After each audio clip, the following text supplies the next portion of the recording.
Bonsoir, bonsoir, bonsoir. Mais sous les bossons d'Abino, nos paroles au Nzambé, Atina journal Lelo. Thème ya Lelo ezali bilan spirituel de ta vie.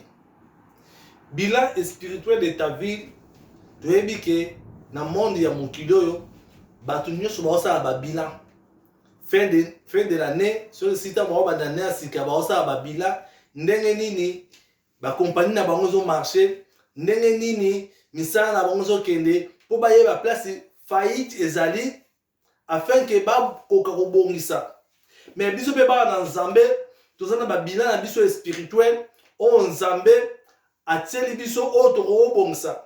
Tota lolenge nini to tambola.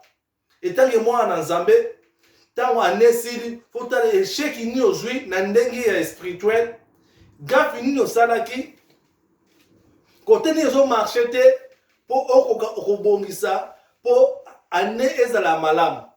So fongoli ba Bible na biso na mukana 1 Samuel, chapitre 1, verset 2, jusqu'à 11. Nazolobela deux femmes. Ezali na femme moko komo na ye Anna, na femme moko komo ne Penina. Bazalaki bambanda. Mobali na bango komo ezalaki Elkan. Mais Penina azali na deux bana na ye, mais Anna azalaki na eloko te. Mais Elkana chaque année abanoke na mboko Silo na ville na bango akena banoke no tumba offrande.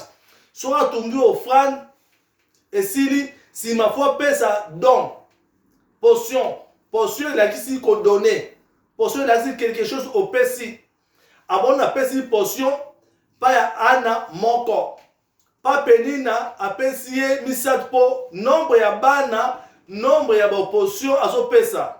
Mais Ana banoko mitungsa azo ba ndenge nini ngai nazo moins ndenge nini na kokosala nini Bible lobi ke eleki ba nebele ezalaki même rythme chaque année Elkana banao matana ngomba na ville na Silo atumbi offrande tanga osisa apesi bango ba portion apesi bango ba cadeau chaque moto. Mais Ana abandako zo moins po azalaki na mwana te.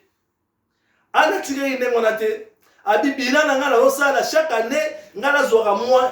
Bango bazwaka de plus et ngolo bake surtout ça dit 10 ans. Bango bazwa de plus par rapport à yo po basa ebele. Ala bino bilan oyo nazo sepela nango te. Funga mona ke luka éternel na lela pa ya Nzambe mpona sala bilan malamu. Ana sali calcul bilan osala azo travailler na perte. Po babali bango bali baza bambanda. Mais moko azolekela muninga po bana azana bana yeko azana bana te aozwa moins ya portion moins ya cadeau benebe dans le Seigneur yo binani nyo sala retange mwa na Nzambe po to komi na ne ya sika futo sala bila to tambola ki ndenge nini bana ko kanisa neo elekaki ndenge tambola ki po to linga to bongisa to sala na ndenge spirituel ano tambola ndenge nini lo ndenge nini yo chrétien tambola ki.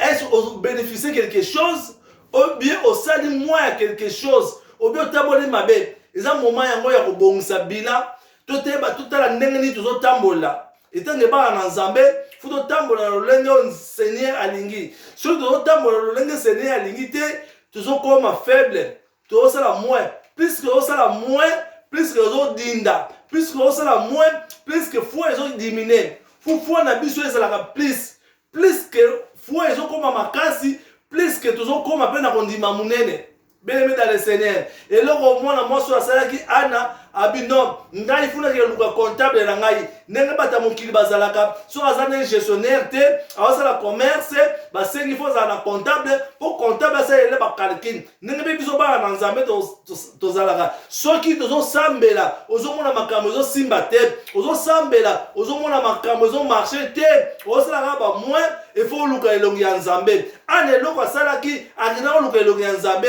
akina temple abandi ko bondela po bilan na ezali malamu te ndenge ni babali moko azobota te abina ko tika ndengwa te po chaque année ezali ndengwa akesala bilan na epa Nzambe abi Nzambe yokelanga mawa tala ngai place na bayelaki ndenge situation ezali abandi ko lela abandi ko bondela abandi ko sala ana sala sacrifice Pourtant, pendant que dans Silom, dans la montagne, pendant que tu m'offres, pendant que bonde là. Mais que bonde là, pendant que bonde la famille, ana pendant que résultat. Le rôle en Ghana yo, peut-être que vous bonde là, vous avez une église, vous avez bonde là, résultat vous avez malam focaliser na bon molina yo, peut-être que vous avez bonde na malam zonga na ndako da yo, oluki na coin, ndenge ecclésia sa loba qui était aux alliés na kati na coin, vous avez bonde là. Nzamba exaucer yo. Nzamba exaucer yo. Pour okoma bilan na eza ekoma normal. Bilan no ko la moitié. Ba na Nzambe etant vous allez ba chrétien, tout la bilan na biso le longo ndo otambola. So otambola malamu te, to changer lo lenge ya otambola. Eza moment yango yo po bakamu se bandaka de bandela ne. Alléluia. Makamu se bandaka de bandela ne ba na Nzambe bien-aimé dans le Seigneur. Makamu se bandaka na bandela ne. Soki ozomona clarté luke longa Nzambe. Ana kina luke longa Nzambe. Tango ana ke luke longa Nzambe. Abondeli Nzambe, Nzamba la kisi ya lié Eline, elle a tourné ma question. Ana lobiete, nazo ke longa Nzambe, tala passe na motema. Bene monsieur ko sa ba moins mingi, soko zo zoate, o sa zo simate. Bene me, makamnu se bana ndenge spirituel. Bana Nzambe, eloko to zanga biso, to sa sacrifice te. Sacrifice ezanga. Tango zo mona makambo simate, faut luka ekolo makambo abana makambo. Kolo makambo azali éternel. Pour likolo na seza ya yem. Yem de créer ki likambo. Yem de créer ki likolo. Yem de créer ki mabele. Tout ngaka na sa makolo na Nzambe. Ana zonga na table bondeli. Ti a soki réponse na ye. Bien dans le Seigneur. Le col a fait biso. Bilani tout ça. Est-ce que nous travailler na ne au gagner au bio sali perte. Na vie spirituelle na yo. Au avancer au bio zonga sima. Faut tout ça la bilan. Tu es bandé to sala. Ceux qui ont mon avis spirituel non avancer, on continue pour avancer. Ceux qui ont mon avis spirituel na yo, ozozo nga sima, faut linga o sala effort, o ba no avancer. Pour ma communion sous et bandé spirituel, et comme na nenga physique. Na nenga physique misala na biso. Ceux qui na nenga spirituel ozozo nga sima. Na nenga physique pe misala ezo nga sima. Yango ba na Nzambe, to focaliser na poko lelo. To lusala bilan na biso ya ne to sala bilan ya etange ba na Nzambe to tala toujours avancer be to nga sima nenga bible lobi ete éternel tanga sala mokilini na ye a créer ki biloko nyonso ya se a créer ki ba nyama ba mbisi aya ko sala mutu na image na ye tanga sala mutu na image ne mutu comment vivre mutu comment pécher mutu comment sala masumu éternel ayoka ikanda aboma na biso mokilini na mai. Après ça, éternel sous alors il kana bomi sous mon kili na moto.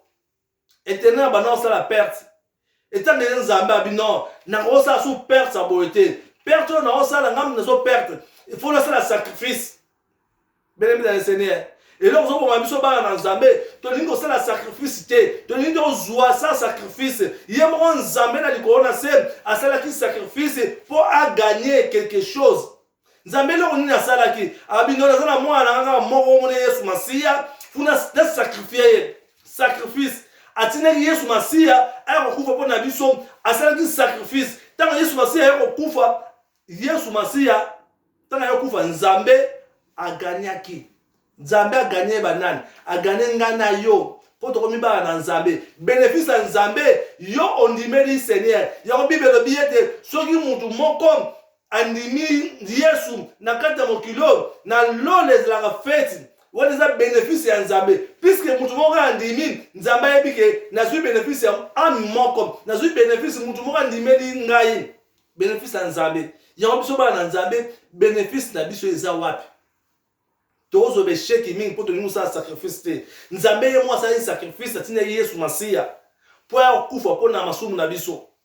Pour Bible le biete na mukana na Jean 3:16 car Dieu a tant aimé le monde, il a donné son fils unique afin que quiconque croit à lui ne périsse point. Oh nous sommes dit mais Yesu Masia ako kufa ndengwa de oh nous sommes dit mais Yesu Masia on ça a un problème te bien-aimé dans le Seigneur. Bilani nous ça na ne oh tel échec aux joies qui peut-être échec aux joies qui peut-être au yebe ko ça la bilate. Peut-être échec aux joies qui au yebe ko pousse dans ces makolo Nzambe te. Réfléchir bien. biso ba na nzambe to kimaka mingi na se makolo nzambe po be chèque ezo ngasunte bato basala commerce so azu échec alinga aluka sise moko po azwa avantage azwa bénéfice mais biso ba na nzambe so tozu échec tovandi kaka ndenge wana yango bata kote kuna bazofriance bana na biso mpo bazoleka biso yango bata kote kuna bazofriance basi na biso yango bata kote kuna bazofriance mibali na biso mpo na li biso tolingi osala sacrifice te eloko osala sacrifice pour gagner quelque chose yo lingi osala sacrifice te bata kote kuna bazosala basacrifice bazoganye bazoya kofriance biso mpo tokóma na kala bango non biso bana na nzambe fo tosalaka mpe basacrifice so abi sacrifice eza ya kobondela sala sacrifice ya kobondela na nsima kobondela okoganye quelque chose bien-aimé dans le Seigneur na nsima mabondeli quelque chose ezalaka ata tomoni te na ndenge miso bomoto na ndenge spirituel toganye quelque chose okoganye nano eloko ya liboso eza nini okoganye nanu kondima na yo ebakisami kondima na yo ebakisami please par rapport aux autres nsima eloko ozoboma biso bachrétien tozobungisa kondima na biso tozoperdre kondima ntango tozoperdre kondima vie ezokoma mpasi nsima toloba te bata kote kuna baleki biso non biso totya kondima liboso mpe tosala sacrifice ndenge nzambe ye moko éternel asalaki sacrifice atindaki yesu masiya etanke sauveur aya kokufa mpo na masumu na biso mpo aganye ngai na yo aganye kondima na biso mpo tokóma lelo bana na nzambe yesu masiya asalaki sacrifice biso mpe lokola tosala basacrifice na bavi na biso mpo tobakisa kondima na biso tosala basacrifice na bomoi na biso mpo tobakisa kotambola na présence na nkolo yo remarkaka te soki mikolo no odimine makambo kobondela odimine makambo nini omoni mpe vi na yo komokoma faible omoni mpe makambo no komokoma faible omoni mpe bafere no komokoma faible soki otelemi na kobondela obakisi kondima omoni mpe makambo no komomarche vie spirituelle na vie normale emarchera tout le temps na ndenge spirituel yango teme napesi bilan spirituel de ta vie ezosenga bilan spirituel ekoma fort vie na yo mpe ekokoma fort soki bilan spirituel na yo ezokoma faible vie normale mpe okoma na besheke pourtant okoma na besheke vie normale ezoya na besheke soki okoma fort na ndenge spirituel vie na yo mpe ekoma fort mutu nyonso aya komeka yo kwesa yo azongisa yo nsima akokoka yo te mpo vie spirituelle na yo ezali fort vie spirituelle na yo eza plus mais soki odimine kobondela vie spirituelle ezodimine omona bato baya koderange misala na yo bakonetreze misala yo na facile parce que vie spirituelle ezali moke yango bana na nzambe parole na yebi na mpoka lelo tokolisa kondima na biso vie spirituelle emata aplis tozwa quelque chose ndenge ana azwaki quelque chose amonaki chaque année azalaka na même situation abino funa asala bilan asali bilan amoni aza na échec yango akende kopusa liboso na église mpo abondela na temple mpo akolisa vie spirituelle na ye place wana mpe éternel alalaki te ayanolaki ye alobi okozwa oyo osengi ozwa yango bana na nzambe tokontinue kobondela mpo bilan na biso est avancé année prochaine tozala sous échec te bien-aimé dans le Seigneur merci na parole na poko lelo biso ozali église la promesse de Dieu tosaka na Bruxelles na botanique numéro ya contact ezali 00 499 818 235 tikile nzambe apambola na poko lelo merci tout le monde yemba na nsima amen.